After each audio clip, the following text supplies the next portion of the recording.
निसा हो मम श्राप कृपाला, निसा हो मम श्राप कृपाला।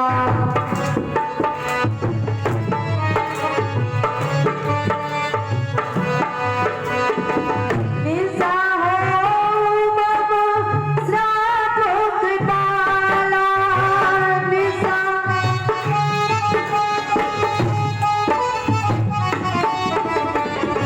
निसा हो मम श्राप कृपाला, मम इच्छा कहे दीन दयाला, मम इच्छा।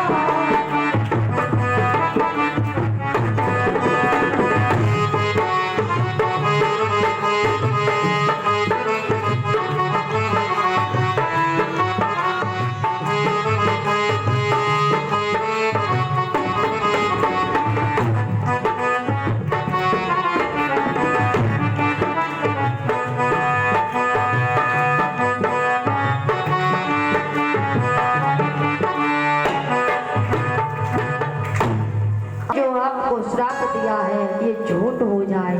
निसा हो मम श्राप कृपाला, तब भगवान कहते हैं मम इच्छा कहे दीन दयाला। बोले नारद जी तुम ज्यादा चिंता मत करो, ये जो कुछ हुआ है मेरी इच्छा से हुआ है, ये सब हमने जानबूझकर किया है। नारद जी कहते हैं आपने हमारे साथ ऐसा जानबूझकर क्यों किया? बोले हमें एक लीला करनी थी और उस लीला में आपको एक भाग देना था।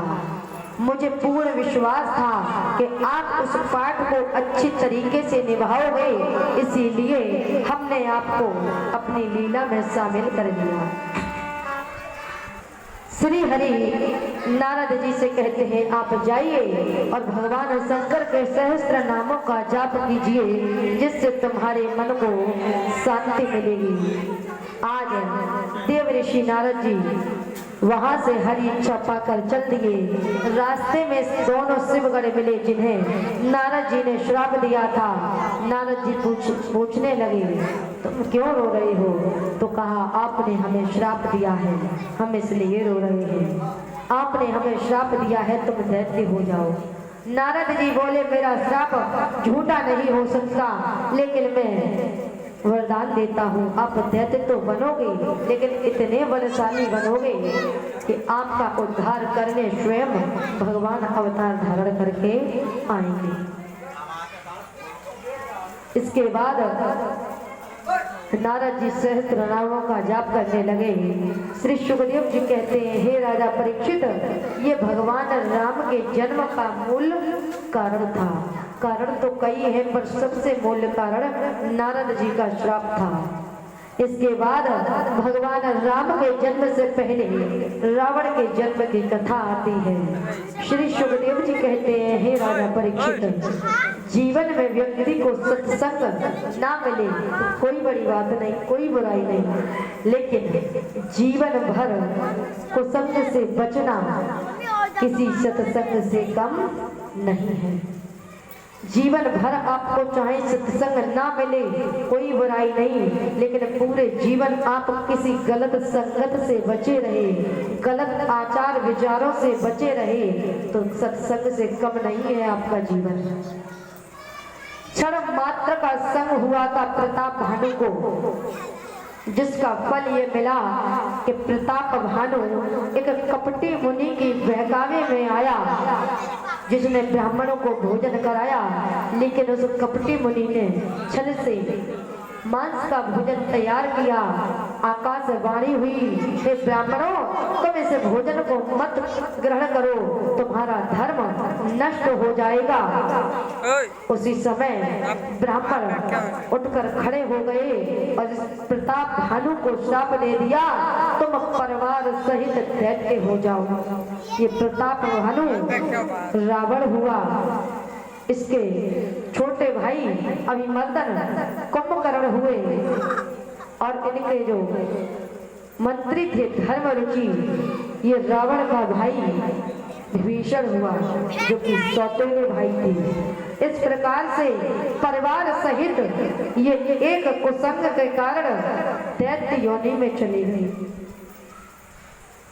ये वैसे तो ब्राह्मण जाति के थे, भगवान शिव के परम भक्त थे। भगवान शिव का भक्त रावण के बराबर शिव की भक्ति किसी ने कर नहीं पाई। परम ज्ञानी परम विद्वान था ये रावण, लेकिन उसका प्रयोग गलत तरीके से करता था, बस इतनी कमी थी।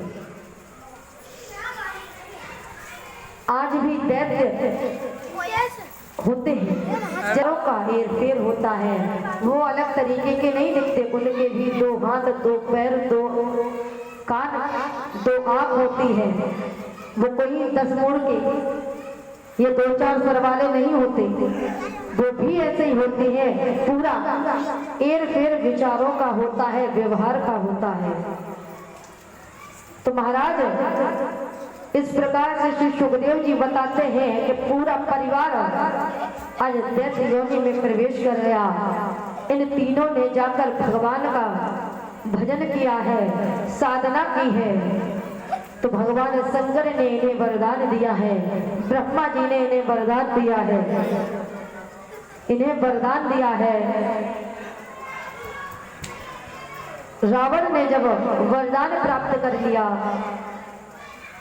तो मैं नामक दानव ने अपनी पुत्री मंदोदरी के साथ में रावण का विवाह कर दिया और इसने वरदान मांगा था कि हम अमर हो जाएं।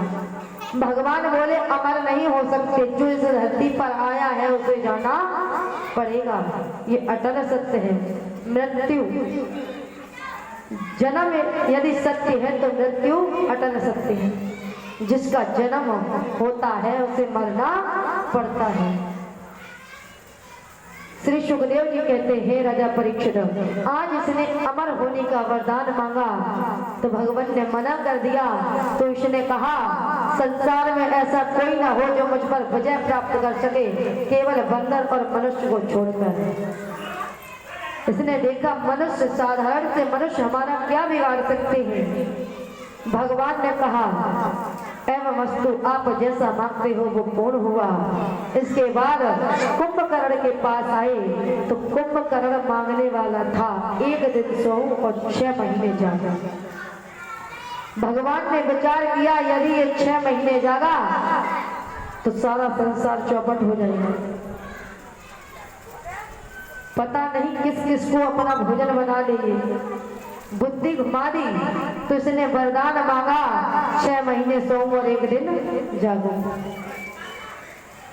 विभीषण के पास में गए तो इन्होंने मांगा हमारा हमेशा हमेशा भगवान के त्रिचरणों में प्रेम बना रहे। भगवान ने इन्हें भक्ति का वरदान दिया। इसके बाद ये तीनों अपने राज्य में आए हैं। रावण का विवाह मंदोदरी के साथ में हो गया। कुंभकर्ण और विभीषण का विवाह पाताल लोक से रावण करा के लाया। इसके बाद अपने राज्य में आकर ऐलान करा दिया आज से नगर के अंदर कोई भी पूजा हवन वेद मंत्रों के उच्चारण नहीं करेगा। यदि किसी ने हमारी आज्ञा का उल्लंघन किया तो हम उसे दंड देंगे। चारों तरफ इसने ऐलान करा दिया।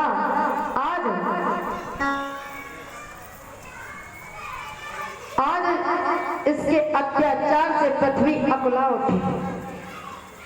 संत महात्मा सब परेशान हो गए। ये रावण का शासन चला तो ये हमारी भजन पूजा सब कुछ बंद करा देगा। हे विधाता अब हम कहाँ जाएं और क्या करें। धरती सब कुछ सह सकती है लेकिन पापियों का बोझ कभी नहीं सह सकती।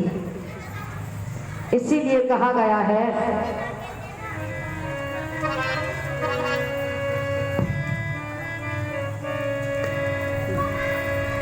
जब जब होवे धर्म के हानि बाढ़े असुर अधम अभिमानी।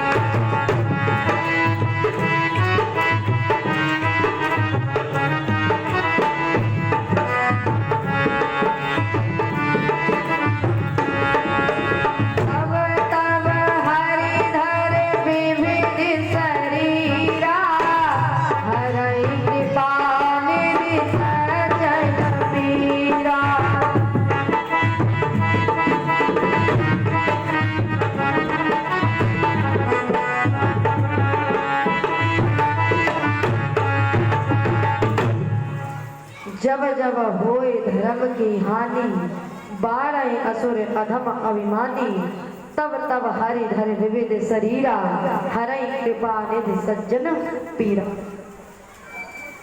धरती सब कुछ सह सकती है लेकिन पापियों का बोझ कभी नहीं सह सकती। उसी समय मैया धरती गौ का रूप धारण करके महात्माओं की शरण में गई। इसके बाद